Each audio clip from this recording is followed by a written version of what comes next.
Ce qui m'a séduite, c'est surtout la modernité du personnage.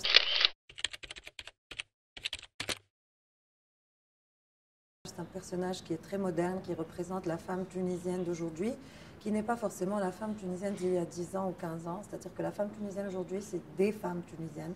des femmes de la ville et des côtes qui connaissent leurs droits, qui défendent leurs droits, et puis des femmes plus fragiles, plus précaires, dans des situations sociales et économiques plus précaires, ce qui ne les, ne les, enfin, ce qui fait qu'elles ne connaissent pas toujours leurs droits. Et j'ai accepté tout de suite, oui, parce que justement, je voulais parler un peu de ce fossé entre la loi et la modernité de la loi en matière de droits personnels et de droits de la femme en Tunisie, et un peu le conservatisme qui revient à grands pas en Tunisie, dans la société tunisienne, et la différence et le deux poids, deux mesures entre la loi et la société.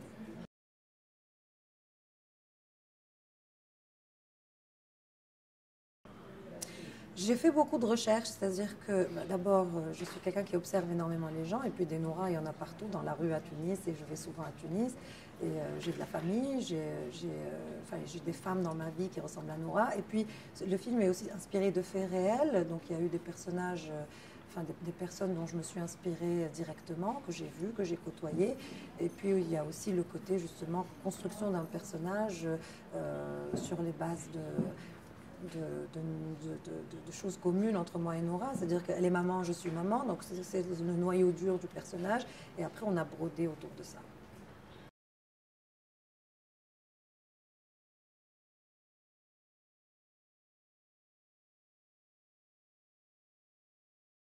Je savais explicitement que le film Nora Rêve allait susciter des polémiques, même en Tunisie, où on est habitué quand même à des films assez qui dérangent ou qui choquent ou qui peuvent voilà, soulever des questionnements. Mais c'est vrai qu'on est beaucoup plus à l'aise en tant qu'Arabes et Moyen-Orientaux avec les grandes questions, les grands thèmes, mais pas avec l'intime, pas avec l'intimité d'un couple, pas avec l'autopsie d'un couple ou d'une histoire d'amour ou d'une famille. On a toujours plus de mal à s'approcher, à faire un effet de loupe sur nous-mêmes. Et je pense que c'est justement exactement comme le mouvement Enazeda, ça rejoint cette question on n'aime pas s'approcher de l'essentiel, on aime rester en dehors des maisons,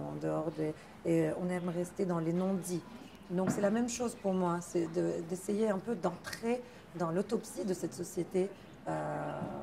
tunisienne et arabe, parce que c'est en faisant l'autopsie qu'on peut justement faire un diagnostic, et c'est en faisant le diagnostic qu'on peut commencer à devenir des sociétés plus saines.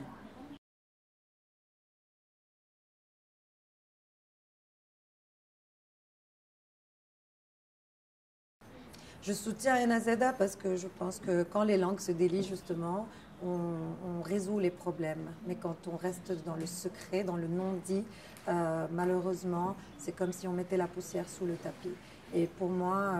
c'est très important de faire confiance aux victimes et surtout de respecter leurs paroles. Et aujourd'hui, le mouvement Enazeda a tout mon soutien.